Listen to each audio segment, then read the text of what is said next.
अस्सलाम वालेकुम। उम्मीद है आप सब खैरियत से होंगे। मैं Danish Sultan, first year MBBS student from King Edward Medical University Lahore. जैसा कि आपको वीडियो के कैप्शन में देख के पता चल रहा है कि ये वीडियो एमडीकैट गाइडेंस पर बेस्ड है और एज अ रिपीटर मेरे एमडीकैट में 192 मार्क्स थे और एफएससी में मेरे 1032 मार्क्स थे। जिस साल मैंने एमडीकैट रिपीट करने का फैसला किया था उस साल मेरे एमडीकैट में 171 मार्क्स थे और एफएससी में मेरे 1016 मार्क्स थे।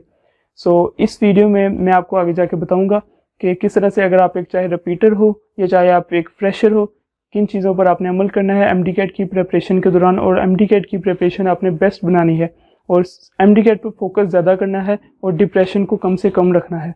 इस वीडियो में मैं आपको बताऊंगा कि कैसे आपने स्टेप बाय स्टेप एमडीकैट की प्रिपरेशन करनी है। चलते हैं वीडियो की तरफ। ऑल राइट, हम बढ़ते हैं अब अपने फर्स्ट स्टेप की तरफ, जो कि है जनरल असेसमेंट। जनरल असेसमेंट आखिर है क्या? जनरल असेसमेंट में आपने सिंपल वर्ड्स में देखना है कि आप कितने पानी में हो। आप एफएससी पढ़ के आए हो और हर बच्चे को पता होता है कि उसने क्या पढ़ा है और उसके बेसिक कॉन्सेप्ट्स क्लियर हैं कि नहीं। बेसिक कॉन्सेप्ट्स एमडीकैट में एक अहम किरदार अदा करते हैं। आप जितनी मर्जी प्रैक्टिस बुक से एमसीक्यू सोल्व करते रहें, अगर आपके क्वेश्चन सॉल्व नहीं हो रहे तो उसकी रीज़न एक रीज़न तो ये होगी ही होगी कि आपके बेसिक कॉन्सेप्ट्स में वीकनेस है। और बेसिक कॉन्सेप्ट्स को क्लियर कैसे किया जाए वो मैं आपको बताता हूँ। अब हम देखते हैं कि हम अपने कॉन्सेप्ट्स किस तरह से क्लियर कर सकते हैं। कॉन्सेप्ट्स क्लियर करने का जो बेस्ट तरीका है वो है लेक्चर्स। अगर आप एक ऐसे स्टूडेंट हो जो कि घर बैठ के तैयारी नहीं कर सकता या फिर उसको एक ऐसा स्केड्यूल चाहिए जिसको वो फॉलो कर सके, तो मैं आपको कहूँगा कि आप एक अर्ली प्रेप सेशन ज्वाइन कर लो। मैंने अपने गैप ईयर में एक अर्ली प्रेप सेशन ज्वाइन किया था जो कि लीप का था। अगर मैं आपको लीप के बारे में थोड़ा बताता चलूँ तो लीप एक ऐसा प्लेटफॉर्म है जहाँ पर आपको लाइव ऑनलाइन लेक्चर्स मिलेंगे, इसके साथ साथ आपको रिकॉर्डेड लेक्चर्स भी मिलेंगे। 24/7 आपको टीचर सपोर्ट मिलेगी। अगर आपको कोई भी प्रॉब्लम हो आप अपने टीचर को बता सकते हो, वो आपको पर्सनली गाइड करेंगे और आपकी हेल्प करेंगे। इसके साथ साथ आपको वीकली टेस्ट, मंथली टेस्ट और रिवीजन सेशन ज्वाइन करने का भी मौका मिलेगा। बट अगर आप चाहते हो कि आपने कोई सेशन ज्वाइन नहीं करना और घर बैठ के तैयारी करनी है तो यूट्यूब बड़ा बड़ा है, आप यूट्यूब के जरिए अपने कॉन्सेप्ट्स क्लियर कर सकते हो। इसके अलावा लास्ट टाइम कुछ ग्रुप्स ने किप्स और स्टेप के जो लेक्चर्स हैं वो अपलोड किए थे, तो मैं आपको डिस्क्रिप्शन में उनका भी लिंक बता दूंगा। आप उनकी वेबसाइट से तो अपने किप्स के और स्टेप के लेक्चर्स डाउनलोड कर सकते हो। और इसके अलावा आपको वहाँ पे किप्स और स्टेप के स्टार्स के सारे टेस्ट भी मिल जाएंगे। तो आपको जो लेक्चर पसंद है आप वो लेक्चर लें और उसको नोट ज़रूर करें, क्योंकि लेक्चर को सुनकर 1 घंटा तो आपको याद रहेगा बहुत अच्छे से, बट आप अगर दोबारा उसको पढ़ोगे तो आपको सारा भूल चुका होगा कि सर ने क्या क्या बताया था। आपके बहुत सारे पॉइंट्स जो है वो मिस हो जाएंगे कि सर ने ये भी बताया था, बट आपको याद नहीं रहेगा। तो लेक्चर को नोट ज़रूर करें और लेक्चर को नोट करके तो उसको बार बार पढ़ें। और आपने लेक्चर नोट कर लिया तो उसके बाद आप बुक ज़रूर रीड करें, क्योंकि काफ़ी बच्चे होते हैं कि लेक्चर ले लेते हैं और नोट्स बना लेते हैं और नोट्स को ही भरी जाते हैं और बुक्स को साइड पर रख देते हैं। बुक आपने लाजमी पढ़नी है, क्योंकि लेक्चर में भी काफ़ी ऐसे पॉइंट्स होते हैं जो सर मिस कर देते हैं, जो कि बुक्स में मिलते हैं आपको। और फिर जब एग्जाम्स में आ जाते हैं तो बुक आपने पढ़ी नहीं होती, तो फिर आप सर को कोसते हैं कि आपने ये मैं बात बताई नहीं। आई नो आपका नेक्स्ट क्वेश्चन है कि बुक्स कौन कौन सी पढ़ें, पंजाब टेक्स्ट बुक या फेडरल।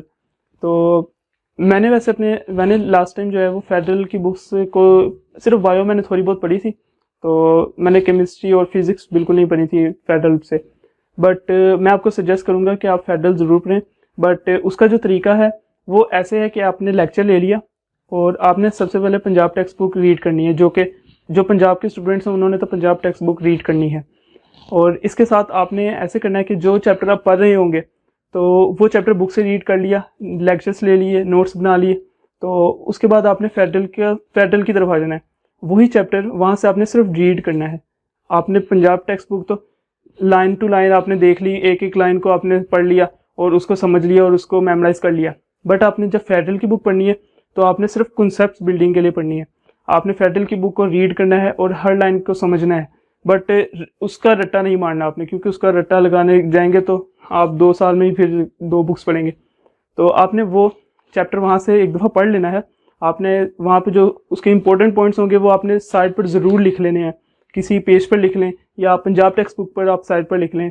आप स्टिकी नोट्स बना सकते हैं, उस पर लिख लें, क्योंकि आपको फेडरल जो जब एंड में आपको एमडीकैट के रिवाइज करना पड़ेगा तो सिर्फ आप पंजाब टेक्स्ट बुक पढ़ें। ये ना हो कि आप 2 बुक्स लेकर बैठ जाएं कि अब हमने फेडरल भी पढ़नी है और अब हमने पंजाब टेक्स्ट बुक भी पढ़नी है। तो उसका आसान तरीका यही है कि जो चैप्टर आप पंजाब टेक्स्ट बुक से रीड करें वो एक दफ़ा फेडरल से रीड कर लें सिर्फ, और उसके पॉइंट्स जो हैं वो अलग से लिख लें, ताकि जब आप रिवाइज़ करें एंड पे तो फेडरल के पॉइंट्स भी आप रिवाइज़ कर लेंगे और पंजाब टेक्स्ट बुक भी रिवाइज़ कर लेंगे। सो हमने जनरल असेसमेंट का पता कर लिया, बेसिक कॉन्सेप्ट्स का पता कर लिया, और लेक्चर्स का पता कर लिया कौन कौन से लेने हैं, और इसके अलावा हमने बुक्स का पता कर लिया कैसे पढ़नी है और कौन कौन सी पढ़नी है।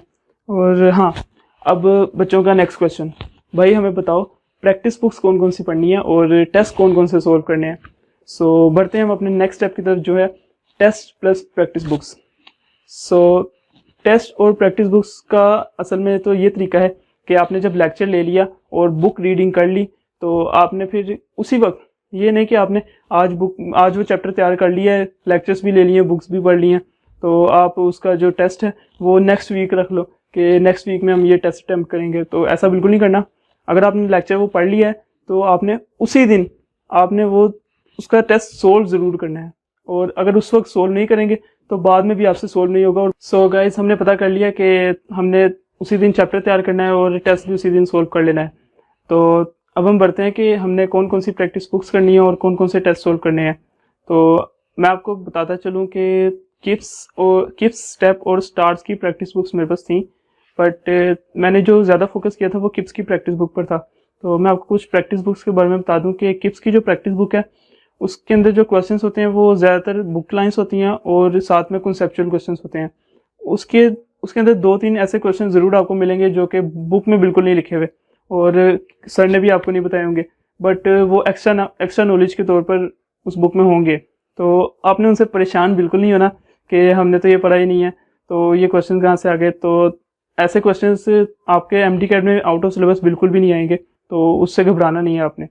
स्टेप की जो प्रैक्टिस बुक है उसमें काफ़ी बुक्स लाइन भी होती हैं और कंसेप्चुअल क्वेश्चंस भी होते हैं। और जो स्टार्स की है, स्टार्स की मैंने नहीं प्रैक्टिस की थी वहाँ से, उसके मैंने टेस्ट सोल्व किए थे लास्ट डेज में। सो मैं आपको सजेस्ट करूँगा कि किप्स की प्रैक्टिस बुक आप अपने पास लाजमी रखें और वहाँ से प्रैक्टिस करें।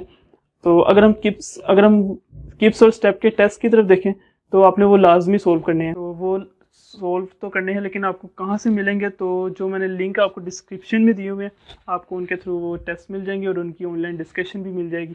अपनी डिस्कशन लाजमी लेनी है, क्योंकि काफ़ी जो बातें होती हैं वो टेस्ट में नहीं पता चल पाती, जो कि आपकी ऑनलाइन डिस्कशन या फिजिकल डिस्कशन, जो भी डिस्कशंस तो होती हैं, डिस्कशंस में आपको पता चल जाती हैं। तो डिस्कशंस आपने लाजमी लेनी है। कोई भी टेस्ट हो उसकी डिस्कशन लाजमी है, नहीं तो वो टेस्ट किसी काम का नहीं होगा। तो ऑनलाइन हमने देख लिया प्रैक्टिस बुक्स कौन सी लेनी है और टेस्ट का पता कर लिया कि टेस्ट कौन से करने।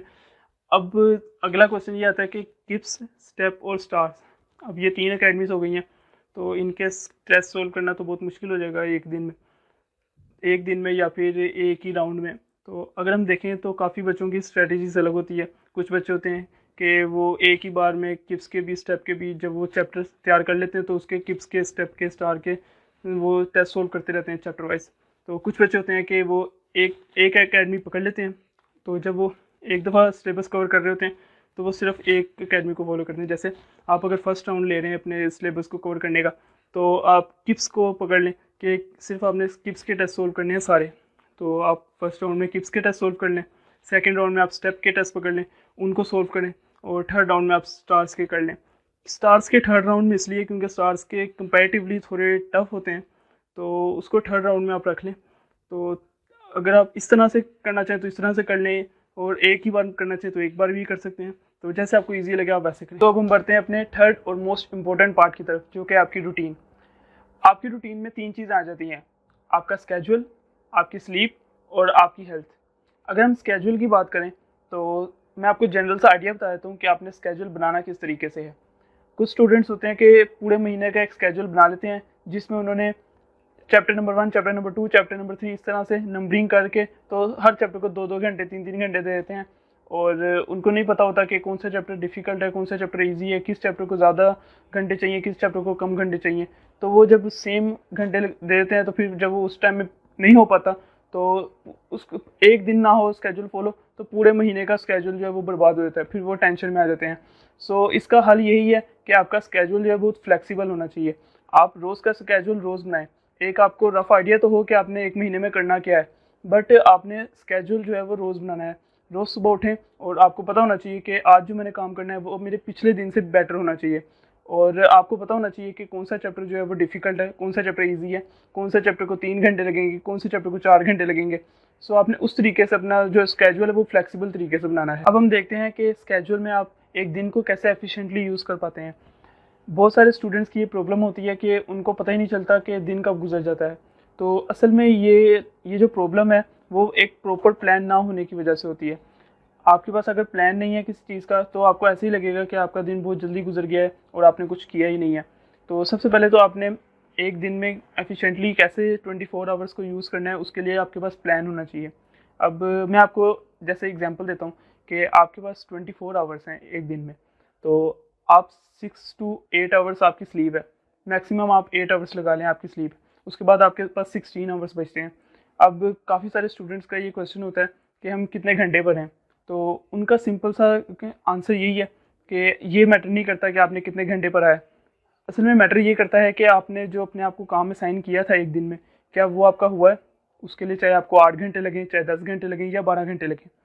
तो आपने ये परेशान नहीं होना कि मेरे दोस्त से मैंने पूछा तो वो कह रहा है कि मैंने 12 घंटे पढ़ा है लेकिन आज तो मैंने 8 घंटे पढ़ा था। अगर आपका काम हो गया 8 घंटे में तो ठीक है ना, तो बाकी चिल करो आप, ज़रूरत ही नहीं है आपको, बस आपने काम जो साइन किया हुआ है आपको वो आपने काम पूरा करना है एक दिन में। मेरा जो पर्सनल ओपिनियन है वो ये है कि एमडी कैट जो है आपका वो 16 आवर्स गेम है। अब 16 आवर्स गेम से क्या मतलब है?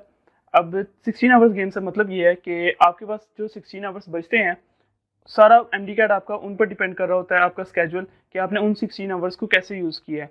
अब ये मैं बिल्कुल नहीं कह रहा कि 16 आवर्स आपने पढ़ना है, मैं ये कह रहा हूँ कि 16 आवर्स को आपने यूज़ कैसे किया है।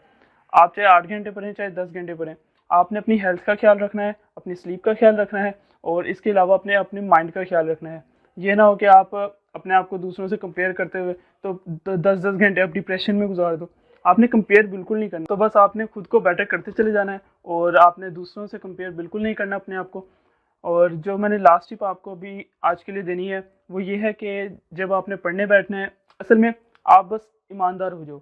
जब आप पढ़ने बैठो तो आप सिर्फ पढ़ो, जब आप मोबाइल यूज़ करने बैठो तो आप सिर्फ मोबाइल यूज़ करो। ऐसे ना हो कि आपने अभी 2 लाइनें पढ़ी हैं तो आप कह लो कि 2 लाइनें हो गई हैं तो मैं ज़रा व्हाट्सएप पे देख लूँ कि मैसेज आया होगा। इतनी देर में व्हाट्सएप आप चेक कर रहे हो तो आपका इंस्टा पे मैसेज आ जाता है, इंस्टा पे आप स्क्रॉलिंग शुरू कर देते हो, इतने में आपको कोई मेंशन कर देता है एफबी पे, तो बस आप इसी में सारा अपना टाइम ज़ाया कर देते हो और फिर एंड पर आपको डिप्रेशन होता है। सो डिप्रेशन से बचने का यही रास्ता है कि आप स्टार्टिंग डेज में अच्छे से पढ़ो। सो वैसे तो मैंने आपको इंडिविजुअली सब्जेक्ट्स पर भी गाइडेंस देनी थी, बट क्योंकि ये वीडियो बहुत लंबी हो जाएगी और मैं अगर एमडी कैट पर बोलने लग जाऊँ तो फिर बोलते ही चले जाता हूँ। तो बस आज के लिए इतना ही काफ़ी है। अगर आपको वो इंडिविजुअली सब्जेक्ट्स की स्ट्रेटजीज़ पर वीडियो चाहिए तो आप कमेंट सेक्शन में बता सकते हैं या फिर आप मुझे इंस्टा पर मैसेज कर सकते हैं। सो मैं उसका लिंक आपको डिस्क्रिप्शन में दे दूँगा, तो आप मुझे मैसेज कर सकते हैं कि उस पर वीडियो चाहिए।